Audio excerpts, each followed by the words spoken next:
Ni usiku wa manane, mitaa fulani hivi Kimboka. Mwamba ikabidi kama vipi akapite pite aone kama atapata leo cha kuchinja. Bidada ameshawahi amejipanga hapa kabisa, anasubiri mteja wa kwanza ni nani.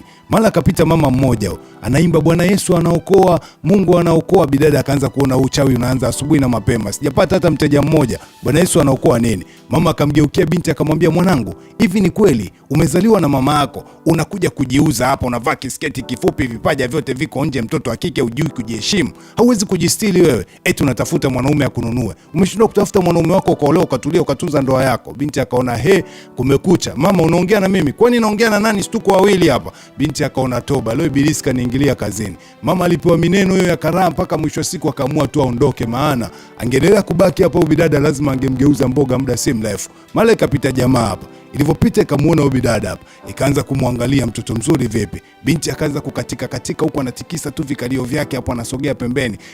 Vipi, ulikuwa unanihitaji mimi? Mwamba akaona yes na kuhitaji. Vipi, usiku mmoja bei gani? Bidada akasema mimi bei tutaelewana huko, tungoja niingie kwenye gari. Bidada akawa amezama kwenye gari kwanza, watakubaliana bei mbele ya safari, maana ameshaanza kuiona siku kama inaweza ikawa ngumu leo. Bidada ametimba ndani ya gari. Mwamba hakutaka kuchelewa kabisa, moja kwa moja akanunua malaya akapeleka kwake. Hapo ndo alipojichanganya, maana wengine wakinunua wanaenda kuvunjia guest. Mwamba akataka kwenda kuivunjia nyumbani kwake, kaifikisha pisi mpaka ndani.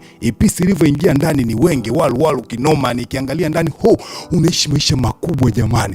Hivi vitu umenunua bei gani? Haya mapazia jamani, yani hebu basi nipigie hapa sebleni, hata kimoja kwanza hapa sebleni jamani, hebu nipige kwanza. Jamaa akamwambia ngoja, mbona una haraka? Hebu tulia kwanza nikuzungushe uone huo mjengo. Mwamba akaanza kumzungusha bidada huko ndani kwake hapa aone. Bidada anazunguka tu, anaitolea macho hii nyumba. Sasa mchizi kamwamini huyu kahaba kama mkewe wa ndoa. Kumbe ajui kahaba anaweza akawa na mission yoyote mjini usiku palefu. So bidada anaweza akawa na kazi nyingi, ukajua anajiuza tu, kumbe kuna vingine pia anaviuza.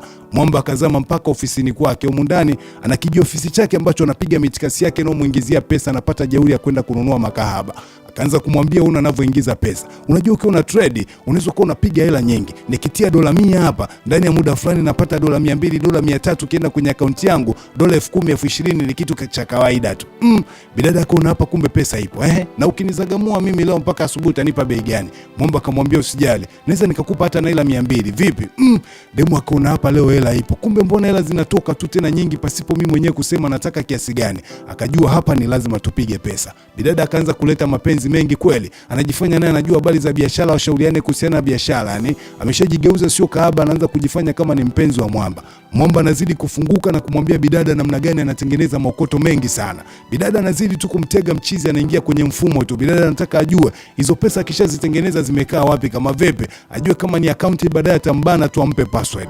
Mwamba akaendelea kujiachia. Bidada anaendelea kumpeleleza tu mshikaji. Mida imefika, bidada akamwambia Mwamba kama vipi, niende bafuni basi nikaoge, nataka nibadilike nikae kikazi ili nikuridhishe. Mchizi kaisha muamini bidada, akamwelekeza bafu iliko. Akaendelea na mitikasi yake hapa mezani na bidada kweli akaelekea huko bafuni.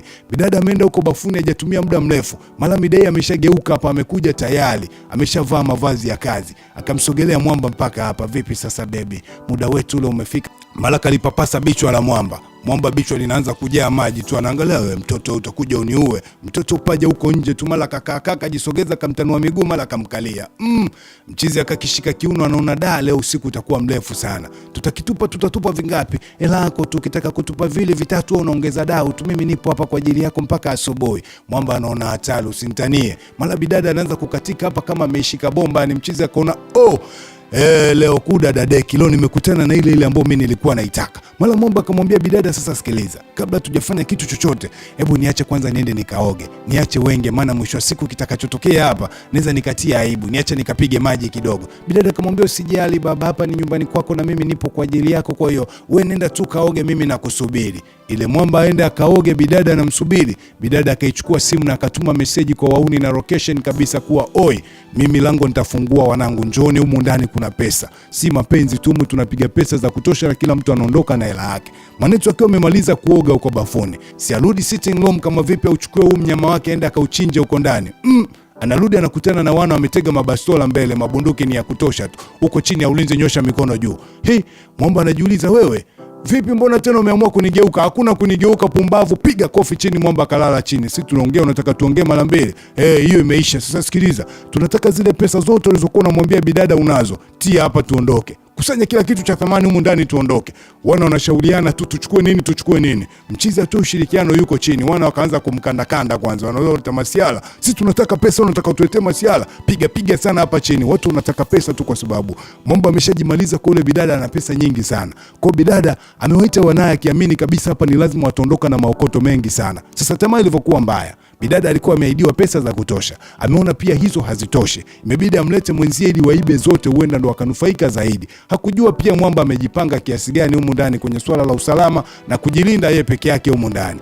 Mambo yakaanza kuwa mengi. Washikaji wakachukua laptop ya Mwamba ambayo inaonyesha maokoto. Sasa namna gani wanayahamisha maokoto kutoka kwenye akaunti ya Mwamba kuja kwenye akaunti yao? Inakuwa ni ngumu kweli. Wamempiga Mwamba atoe ushirikiano, Mwamba amegoma kutoa ushirikiano. Kama vipi mniue tu, lakini sijawahi kuibiwa kizembe. Wana kaona baridi, wewe tutakunyoosha tu muda si mrefu, ngoja tukuoneshe kuwa sisi ndo wakali wa hizi kazi. Mara muda si mrefu umeme ukakata nyumba nzima. Watu wakaanza kupata wenge. Taa zilivyokuja kuwaka, mmoja amelala chini tayari kaishachinjwa.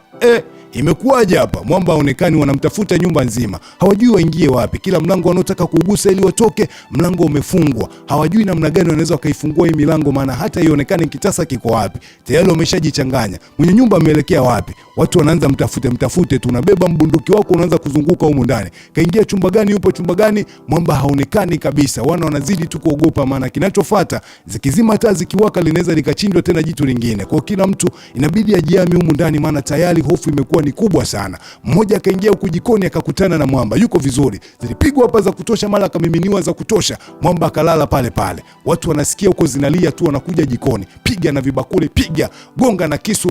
Kila mtu alikuwa anachezea kadiri ya uwezo, yani unapewa kwa idadi. Yani mkija ile kizembe unapigwa kwa idadi, wewe mwenyewe unakaa. Mwamba anazidi tu kujitetea. Aliruka nao, mwisho wa siku akawamaliza wote, yani alichinja wote humu ndani. Akabaki yule alowaita wenzie ili wapate hela nyingi. Sasa Mwamba na Demu anaanza, kakaangu sikize, mimi sikuwa nimekusudia kabisa, mimi nipo kwa ajili yako, najua mimi ni nyama yako, nimekuja, nilikuwa naomba please jamani usije ukaniua. Hivi kweli unaua wanawake? Mimi nimeomba kwa ajili ya kukufurahisha, naomba usije ukaniua. Mwamba hajataka kumsikiliza kabisa. Yani alikupa nafasi uje upige hela, hatimaye umeleta tamaa, alafu unataka tena upawe nafasi nyingine uendelee kuishi.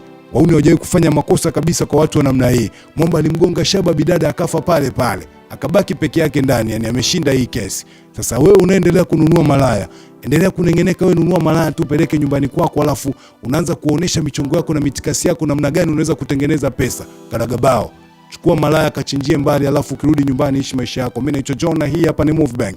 Usisahau kusubscribe, kulike, kucomment na kushare.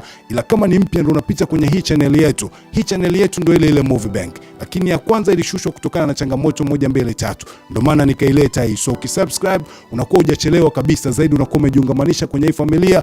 Nikiweka kazi unakuwa ni wa kwanza kabisa kuambiwa kuwa Mwamba ametisha tayari. So turn on notification bell, inakuwa ni unyama zaidi. Bye bye. Asante sana kwa support mnazonipa wanafamilia.